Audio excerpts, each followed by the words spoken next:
అన్యాయపు తీర్పు పొందావు నాకై, అపహాస్యము భరించావా.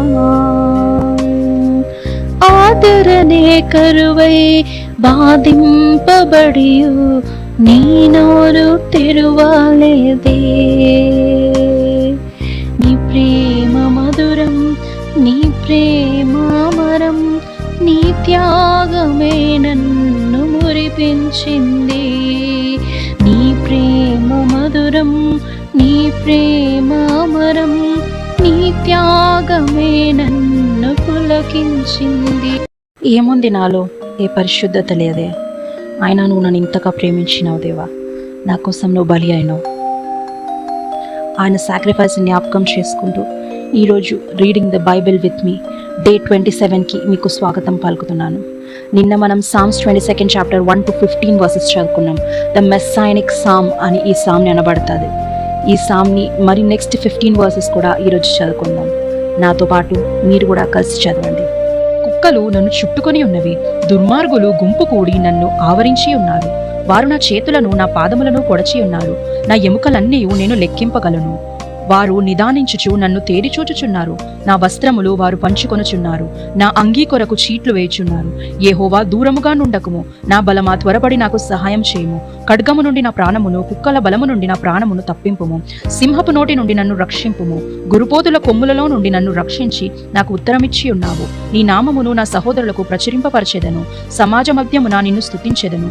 యెహోవా యందు భయభక్తులు గల వారలారా ఆయనను స్తుతించుడి. యాకోబు వంశస్థులారా మీరందరూ ఆయనను గణపరచుడి. ఇశ్రాయేలు వంశస్థులారా మీరందరూ ఆయనకు భయపడుడి. ఆయన బాధపడు వాని బాధను తృణీకరింపలేదు. దాని చూచి ఆయన అసహ్యపడలేదు. అతనికి తన ముఖమును దాచలేదు. వాడాయనకు ముర్రపెట్టక అతడు ఉత్తరమిచ్చెను. మహా సమాజంలో నిన్ను గూర్చి నేను కీర్తన పాడేదను. ఆయన యందు భయభక్తులు గల వారి ఎదుట నా మ్రొక్కుబడులు చెల్లించెదను. దీనులు భోజనము చేసి తృప్తి పొందెదరు. యెహోవాను వెతుకువారు ఆయనను స్తుతించెదరు. మీ హృదయములు తెప్పరిల్ల నిత్యము బ్రతుకును. బూదిగంతముల నివాసులందరూ జ్ఞాపకము చేసుకొని యెహోవా తట్టు తిరిగెదరు. అన్యజనుల వంశస్థులందరూ నీ సన్నిధిని నమస్కారము చేసేదరు. రాజ్యము యెహోవాదే, అన్యజనుల్లో ఏలువాడు ఆయనే.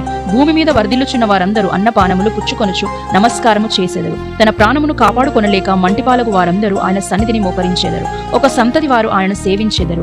రాబోవు తరమునకు ప్రభువును గురించి వివరింతుము. వారు వచ్చి ఆయన దీన్ని చేసేదనని పుట్టబోవు ప్రజలకు తెలియజేతురు. ఆయన నీతిని వారికి ప్రచురపరుతురు. నిన్న మనము చూసుకున్నాం కదా psalms 22nd chapter 1 to 15 versus. దాంట్లో దేవా దేవా నా చెయ్యి ఎందుకు విడిచితివి, నేను దప్పిగొనుచున్నాను, అవన్నీ కూడా మనం క్రీస్తుకు సంబంధించి చూసి ఉన్నాం కదా. మరి ఈ రోజు కూడా ఆ మెస్సాయినిక్ సామ్ని కంటిన్యూ చేద్దాము. వర్సెస్కి మరి యేసుతో ఏం సంబంధం ఉంది ఆ ప్రాఫెసీని మనం కంపేర్ చేసుకుందాము. 16 నుంచి 18 వర్సెస్కి వచ్చే వరకు ఏమంటున్నాడు తెలుసా దావీదు? కుక్కలు నన్ను చుట్టుముట్టినవి, నా చేతులు కాళ్ళను ఛేదించనారు అని అంటున్నారు. అది మనము యేసయ్య మరి శిలువ పైన పడిన బాధలను సూచిస్తుంది అని అనుకుందాం. తర్వాత ఆయన వస్త్రాలను పంచుకొని దానిపై చీటి వేశారు. ఇది యోహాను సువార్త 19th చాప్టర్ 23 to 24 వర్సెస్లో క్లియర్గా మెన్షన్ చేసబడి ఉంది. దీనికి యేసుతో సంబంధం ఏంటిదంటే ఈ వచనాలు శిలువపై జరిగిన సంఘటనలను అద్భుతంగా ముందుగానే దావీదు మనకు ప్రాఫెసీ చేస్తున్నాడు. తర్వాత 19 to 20 వచనాలు వచ్చే వరకు దావీదు దేవుణ్ణి కోరుకుంటున్నాడు, ప్లీడ్ చేస్తున్నాడు. దేవా నాకు దూరంగా ఉండకు, త్వరగా నన్ను రక్షించడానికి రా దేవా, సింహపు నోటి నుండి నన్ను తప్పించు, శత్రువుల బలము నుండి నన్ను తప్పించు అని అంటున్నాడు దావీదు. దీని ద్వారా మనం ఏం నేర్చుకుంటామంటే ఎంత బాధలో ఉన్నా కానీ దేవుని పైన నమ్మకం మనం వదలద్దు. ఇప్పుడు యేసయ్య కూడా శిలువ పైన ఉన్నప్పుడు ఎంతో బాధరించాడు, ఎంతో బాధలు, వేదనలు, శరీర ఎగ్జాషన్ ఎంతనో భరించినప్పటికీ ఆయన యెహోవా తండ్రి పైన పూర్తిగా నమ్మకం ఉంచి నన్ను నీ చిత్తమైతే ఈ గిన్నె నన్ను తొలగింప చేయు అని అన్నాడు. కానీ ఆయన దేవుడికి లోబడి, యెహోవా దేవుడికి లోబడి ఆయన చిత్తానుసారమైన ప్రాణాన్ని దేవుడికి అప్పగించి ఉన్నాడు. ఆ తర్వాత 22 to 26 వర్సెస్ వచ్చే వరకు ఇప్పుడు భయము నుండి విముక్తి పొందినవాడు దేవునికి స్తుతి చేస్తాడు. యాకోబు సంతానం అంతా కూడా భయపడకండి, స్తుతించాలి అని దావీదు చెప్తున్నాడు. దేవుడు బాధితుల మొరను పట్టించుకుంటాడు. ఎవరైతే బాధితులు ఉన్నారో వాళ్ళ మొరను పట్టించుకుంటాడని దావీదు చెప్తున్నాడు.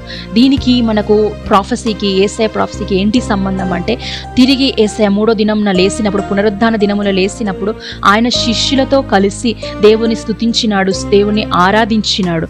7 నుంచి 31 వచనాలు వచ్చే వరకు ప్రపంచ వ్యాప్తంగా భక్తి, భవిష్య తరాల వందనాల గురించి దావీదు మాట్లాడుతున్నాడు. ఏమంటారు తెలుసా? భూమి అంతా ఉన్న జనులు దేవుని స్తుతించండి, అన్యులతో సైతం దేవుని స్తుతించండి, ఆరాధించండి, ఆయన రాజ్యము యుగ యుగములు ఉండునుగాక అంటున్నాడు.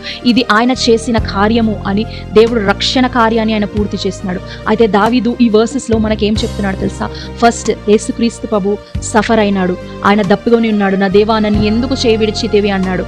ఆ తర్వాత కుక్కలు నా చుట్టూ ఉన్నాయి, నన్ను బొల్లెం పోటులు పొడుస్తున్నారు, నా ఎనిమీస్ నుంచి నన్ను రక్షించావని అడుగుతాడు. తర్వాత ఆయన ప్లీ ఆఫ్ ఆ సఫరింగ్ నమ్మకంగా మారింది, విశ్వాసంగా మారింది. ఆ తర్వాత ఆ విశ్వాసమే ఆనందంగా మారింది, ఆనందంగా మారి అది ఆరాధనగా మారింది. మన జీవితాలలో కూడా ఎన్నోసార్లు విశ్వాసం మనకు ఉంటుందో లేదో మనకు అర్థం కాని పరిస్థితి. మన జీవితంలో మన లైఫ్ సిచ్యువేషన్స్ నీకు నాకు అనుకూలంగా ఉన్నప్పుడు మనం చాలా సంతోషంగా ఉంటాం, దేవుని పైన నమ్ముతాం. కానీ కొంచెం అటు ఇటు తేడా జరిగింది అంటే నీ విశ్వాసం నా విశ్వాసం ఏమవుతుంది? ఆ సఫరింగ్ కొంచెం దేవుడు నిన్ను టెస్ట్ చేయడానికి, కొంచెం సఫరింగ్, కొంచెం అనారోగ్యం నీకు ఇచ్చి ఉన్నప్పుడు, కొంచెం ఆర్థిక సమస్య నీకు ఇచ్చి ఉన్నప్పుడు నీ విశ్వాసం ఎక్కడ పోతుంది? మనల్ని మనం పరీక్షించుకునే సమయం ఈ రోజు. ఆయన చేసిన గొప్ప త్యాగాన్ని, ఆయన వలన మనకు ఆనందం, విశ్వాసం, ఆరాధన, ఆయనను ఆరాధించే భాగ్యాన్ని లభించింది. కాబట్టి మన జీవితాలు ఏ రీతిగా ఉన్నాయి? మనల్ని మనం పరీక్షించుకున్నామా? ఒకసారి కళ్ళు మూస్తున్నామా? స్తోత్రం దేవా, పరిశుద్ధుడా, గొప్ప దేవా, నీకే స్తోత్రం. ఈ దినమంతా కాపాడేందుకు వందనాలు యేసయ్యా నాయన. ఈ దినం మాతోటి ఉండండి తండ్రి యేసయ్యా నాయన. దేవా నీ వాక్యం ద్వారా మాట్లాడాలని నమ్ముచున్నాం తండ్రి. నీ సిలువ ధ్యానం యేసయ్యా మాకు జ్ఞాపకం చేసినందుకు వందనాలు యేసయ్యా నాయన. దేవా నువ్వు పునరుద్ధానువై లేచినప్పుడు యేసయ్యా నాయన మా సఫరింగ్స్, మా బాధలు అన్ని పోయి యేసయ్యా నాయన జాయ్ ఆరాధనగా మారిపోయింది. కాబట్టి నాయన నీకే స్తోత్రం. అదే విశ్వాసంతో, అదే నమ్మకంతో, అదే ఆనందంతో అయ్యా మేము జీవితాలు గడిపే కృపను అనుగ్రహించండి. ఈ దినం నీకు అప్పగించుకుంటూ యేసు నామములో ప్రార్థిస్తున్నాం తండ్రి, ఆమేన్. ద బైబిల్ విత్ మీ కార్యక్రమం మీకు ఆశీర్వాదకరంగా ఉందని నమ్ముచున్నాను. లైక్ చేయండి, షేర్ చేయండి, సబ్స్క్రైబ్ చేయండి. తిరిగి రేపు ఉదయకాల సమయం కలుసుకుందాం. అంతవరకు దేవుని ప్రేమ మీ పైన, మీ కుటుంబం పైన ఉండును గాక. ఆమేన్.